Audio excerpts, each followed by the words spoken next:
ہمارے یہاں ہر مجلس شروع ہوتی ہے سوزخانی سے، اور اب سوزخانی جو ہے، کوئی اگر سوزخانی نہ ہوئی تو اس کا مطلب مجلس ہی نہیں ہوئی.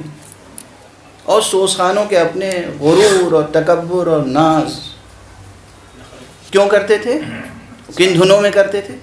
تاکہ جو غیر مسلم ہیں، جو عوام ہیں، جو قرآن کے لحن اور قرآن کی موسیقی اور قرآن کی آواز سے آشنا نہیں ہیں، وہ مجلس حسین میں کم سے کم اس آواز کو سن کے آ جائیں جس سے وہ آشنا اور مانوس ہیں. پیغام سرکار سید الشہداء کو پہنچانے کے لیے یہ سب وسائل اختیار کیے گئے تھے. میں سوزخانی کا مخالف نہیں ہوں، پیشخانی کا مخالف نہیں ہوں، بلکہ میں وہ شخص ہوں کہ میں نے اسپانسر کر کے سوزخانی پہ پی ایچ ڈی کروائی ہے. وہ کتاب چھپی موجود ہے. ڈاکٹر سید سکندر آغا صاحب لکھنؤ کے، انہوں نے ڈیلیٹ کیا، پی ایچ ڈی کی، ڈیلیٹ کی، اس کے بعد انہوں نے سوزخانی پر مستقل کتاب لکھی جو میری ہی خواہش میں لکھی گئی. میں سوزخانی کا اور سوزخانوں کا قدردان ہوں، مگر ہر چیز کی حد ہوتی ہے. بھلا سوزخانی قرآن کا بدل ہو سکتی ہے؟ ہر مجلس ہماری تلاوت قرآن مجید سے شروع ہونی چاہیے. آپ ہی حضرات، کلام کس کا؟ فرض انیس کا، دبیر کا، یا فرض کیجئے آل حسن، آل رضا کا، یا جوش کا، کسی بھی شاعر کا کلام، نسیم امروہوی کا، کسی بھی شاعر ہی تو ہے، انسان ہی تو ہے. دھن کس کی؟ اب آگے تو میری زبان خاموش ہے. امیر خسرو کی، امیر آبائی کی، یا کس کی؟ ان دھن، ان کلام، غیر معصوم کا کلام اور غیر معصوم بلکہ گناہگاروں کی دھن، اس میں آپ محنت کر کے کمال پیدا کرتے ہیں. اللہ کا کلام اور علی کی بنائی ہوئی دھن، اس کا ذوق نہیں ہے آپ کو، اس کا شوق نہیں ہے آپ کو. قرآن مجید پڑھنے کا یہ فن، تجوید قرآن، کسی اور نے نہیں، امیر المومنین علی ابن ابی طالب.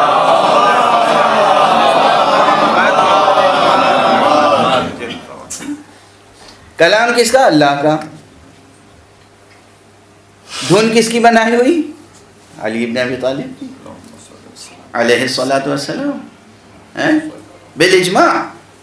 یہی وہ قرآن ہے جس سے حقیقت توحید سے ہم آشنا ہوتے ہیں. یہی وہ قرآن ہے جو نبی صلی اللہ علیہ وسلم کی نبوت کا ثبوت ہے. یہی وہ قرآن ہے جو ختم نبوت کی دلیل ہے. یہی وہ قرآن ہے جو ولایت علی ابن ابی طالب کی دلیل ہے. یہی وہ قرآن ہے جو اہل بیت کی عصمت کی دلیل ہے. مگر آپ اہل بیت کی عصمت کی دلیل کے انیس و دبیر کے کلام کو سمجھتے ہیں.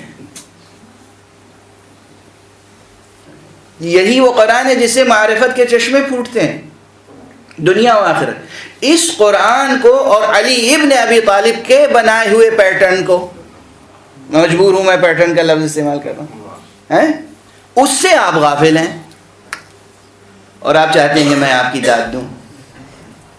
آپ کو معلوم ہے کہ پہلے علماء سوزخانی سنتے بھی نہیں تھے. سوزخانی ہو جاتی تھی، علماء بعد میں تشریف لاتے تھے. سوزخانی کو منع بھی نہیں کرتے تھے، اس لیے کہ بھئی ہمیں جن کو مسلمان بنانا ہے وہ آ تو جائیں کم سے کم، اور جب وہ آ جائیں گے، اکٹھا ہو جائیں گے، تو پھر ہم اپنی بات کہیں گے، قرآن مجید کی آیت پڑھیں گے، اس کی تلاوت کریں گے، اس کی تفسیر بیان کریں گے، اہل بیت کے فضائل بیان کریں گے، امام حسین کی قربانیوں کا بیان کریں گے. اب کم سے کم آج جو لوگ تشریف فرمائیں، خواتین اور حضرات، عہد کریں کہ آپ جب بھی کوئی مجلس عزا منعقد کریں گے، کسی اچھے قاری سے، ہر ایک سے نہیں، کبھی کبھی شرمندگی ہوتی ہے، کسی اچھے اس قاری سے جس نے واقعا محنت کی ہو اس علم میں خلوص کے ساتھ، اور اس فن کو جانتا ہو اور اس طرح سے ادا کرے. واضح ہوئی بات ہے، تھیوریٹیکل بات نہیں، پریکٹیکل بھی ہوتا ہے. تو یہ تھا بہرحال تیسرا علم. تیسرا علم کیا تھا؟ پہلا علم، علم رسم القرآن یعنی رسم الخط. دوسرا علم اسماء القرآن، قرآن کے نام. تیسرا علم قراءت القرآن. چوتھا علم ہے علم القراءات، یہ پہلے سے مختلف ہے.